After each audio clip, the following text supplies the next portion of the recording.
الحمد للہ وکفا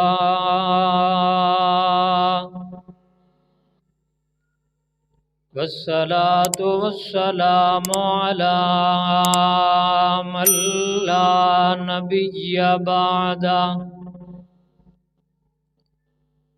اما بعد فاعوذ باللہ من الشیطان الرجیم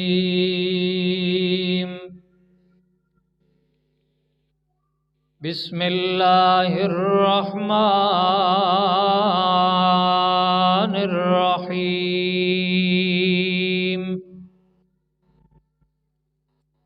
حنفاء للہ غیر مشرکین بہ ومن یشرک باللہ فکأنما حر من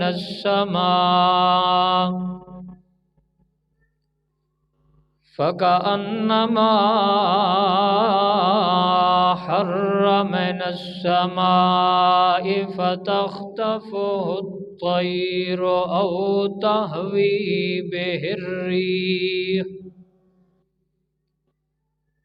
أو تهوي به الريح في مكان سحيق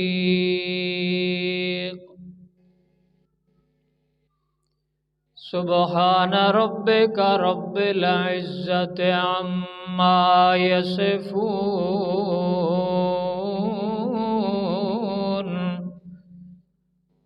وسلام على المرسلين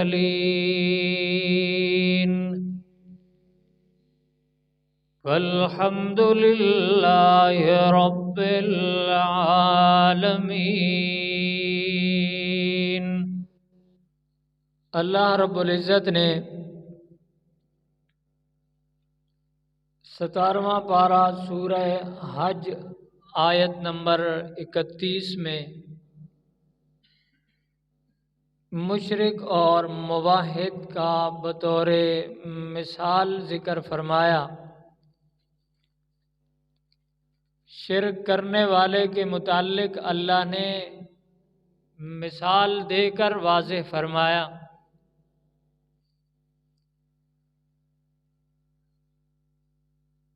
پیدائش انسانی کا مقصد انسان اور جن کو پیدا کرنے کا مقصد اللہ رب العزت نے اپنی وحدانیت قرار دیا، توحید کی سمجھ۔ اگر دنیا میں آنے والے انسان کو اللہ کی توحید کی سمجھ آ جائے، اللہ کی معرفت پیدا ہو جائے یقین کی حد تک، تو ایسا انسان، اس کے متعلق حدیث میں بھی ہے کہ جب تک ایک انسان بھی ایسا اس دھرتی پر رہا جس کو اللہ کی توحید کی سمجھ ہو، اللہ کی معرفت کی سمجھ ہو، تو جب تک ایک شخص بھی ایسی سمجھ والا اس دنیا کائنات پہ ہوگا تو اس وقت تک اللہ قیامت برپا نہیں کرے گا۔ ایک بندہ بھی اگر موحد صحیح معنی میں موجود ہوا اور توحید کو قبول کرنے والا، اس کو یقین کی حد تک اس کی سمجھ رکھنے والا، جتنا بھی گناہگار ہوگا ایک نہ ایک دن ضرور اسے اللہ جنت میں داخلہ عطا کرے گا۔ اور اس کے مقابلے میں شرک کرنے والے شخص کی دنیا میں بھی اللہ کے ہاں کوئی ویلیو نہیں، بلکہ قرآن مجید میں یہاں تک اللہ نے فرمایا کہ تکاد السماوات یتفطرن منہ وتنشق الارض وتخر الجبال حدا ان دعوا للرحمن ولدا کہ مشرک جب شرک کرتا ہے اس دھرتی پر تو اللہ کے یہ زمین و آسمان اور یہ پہاڑ یہ بھی اللہ سے کہتے ہیں کہ اگر تو ہمیں اجازت دے تو آسمان پھٹ کر گرنے کو تیار ہو جاتا ہے، زمین پھٹ جاتی ہے اور پہاڑ روئی کی طرح ریزہ ریزہ ہونے کو تیار ہوتے ہیں۔ وجہ یہ ہوتی ہے کہ اللہ کی مخلوق اس دھرتی پر اللہ کے ساتھ شرک کرتی ہے۔ یعنی کتنا بڑا فرق ہے۔ موحد ایک بھی اس دھرتی پہ ہوگا تو اللہ اس ایک موحد کی وجہ سے قیامت برپا نہیں کرے گا۔ فرمایا لا تقوم الساعۃ فی الارض حتی اللہ ایک بندہ بھی اگر یقین کی حد تک اللہ کا نام لینے والا دنیا میں رہا تو اللہ قیامت نہیں برپا کرے گا۔ اور مشرک ساری کائنات بھی بھری ہوئی ہو شرک کرنے والے لوگوں سے، اللہ کی دھرتی برداشت نہیں کرتی شرک کرنے والے شخص کو، آسمان گرنے کو تیار ہوتا ہے، زمین پھٹنے کو تیار ہوتی ہے، پہاڑ اپنی جگہ چھوڑنے کو تیار ہوتے ہیں۔ یعنی مشرک کو دنیا بھی قبول نہیں کرتی اور کل قیامت کے دن بھی شرک کرنے والے شخص کی کوئی کسی قسم کی ویلیو اللہ کے ہاں نہیں ہوگی، نہ اس کا یہ جرم معاف ہوگا اور نہ اسے جنت میں داخلہ ہوگا، بلکہ ہمیشہ کے لیے اسے جہنم میں رہنا پڑے گا۔ مقصد انسان کی اور جن کی پیدائش کا مقصد جو ہے، مین وجہ یہاں لانے کی وہ ہے اللہ کی معرفت، اللہ کی توحید کی سمجھ۔ اللہ ہر کسی کو نصیب فرمائے۔ یہاں کھانے پینے کے لیے یا شادی بیاہ کے لیے یا بچوں کے لیے یا کاروبار کے لیے یا زمینداری کے لیے انسان کو نہیں لایا گیا، یہاں دنیا کے محض زیب و زینت کے لیے، دنیا کی آبادی کے لیے نہیں لایا گیا، بلکہ اصل مقصد انسان کا یہاں جو مقصد وعدہ الست میں قرآن مجید میں ذکر ہے کہ اللہ نے ساری کی ساری انسانوں کی روحوں کو جمع کر کے ایک جگہ پر اللہ نے ان سے وعدہ لیا تھا کہ الست بربکم، میں تو ہم تمہارا حاجت روا اور مشکل کشا نہیں۔ سب نے وہاں وعدہ کیا تھا کہ اللہ تو ہی صرف ہمارا معبود برحق ہے، تو ہی ہمارا پالنے والا، تو ہی ہمارا حاجت روا مشکل کشا ہے۔ وہ وعدہ بھی کیا انسان نے، اور اس وعدے سے بھی پتہ چلتا ہے کہ کائنات سے دنیا میں بھیجنے کا مقصد انسان کو اللہ نے اپنی توحید قرار دیا۔ اور پھر فرمایا ما خلقت الجن والانس الا لیعبدون، کہ جتنے بھی انسان و جن ہیں سب کو ہم نے اپنی خالص عبادت کے لیے اس دنیا میں بھیجا ہے۔ حضرت عبداللہ ابن عباس سے منقول ہے کہ کل عبادت فی القرآن بمعنی التوحید، یعنی جہاں بھی قرآن مجید کے اندر عبادت کا لفظ آتا ہے تو اس سے مراد اللہ کی وحدانیت ہوتی ہے، یعنی اللہ کی توحید۔ اور یقیناً اگر اللہ کی توحید نہیں تو عبادت ہی نہیں، عبادت قبول ہی نہیں، عبادت کا مزہ بھی نہیں، لطف بھی نہیں ہے۔ عبادت میں خشوع خضوع ہی تب پیدا ہوتا ہے کہ جب انسان میں اللہ کی توحید گھر کر جائے، اللہ کی وحدانیت گھر کر جائے۔ ایک انسان کو اپنے مالک کی پہچان ہی نہیں، اسے یہ بھی نہیں پتا کہ اللہ کی ذات کیا ذات ہے، کتنی عظمتوں والی ذات ہے، کتنی طاقت والی ذات ہے، اور وہ کس قسم کی ذات ہے کہ جس نے ہمیں اس دنیا میں پیدا کیا اور ہمارے ذمے ڈیوٹیاں لگائی۔ جب کسی کو اپنے مالک کی پہچان اور معرفت نہ ہوگی تو وہ ڈیوٹی بھی کما حق نہیں ادا کر سکتا، وہی کام بھی پوری طرح کر سکتا ہے، عبادت بھی اچھی طرح وہی کرے گا، اور عبادت کا لطف مزہ بھی اسے آئے گا جسے اپنے رب کی پہچان ہوگی۔ اللہ نے یہاں سورہ حج میں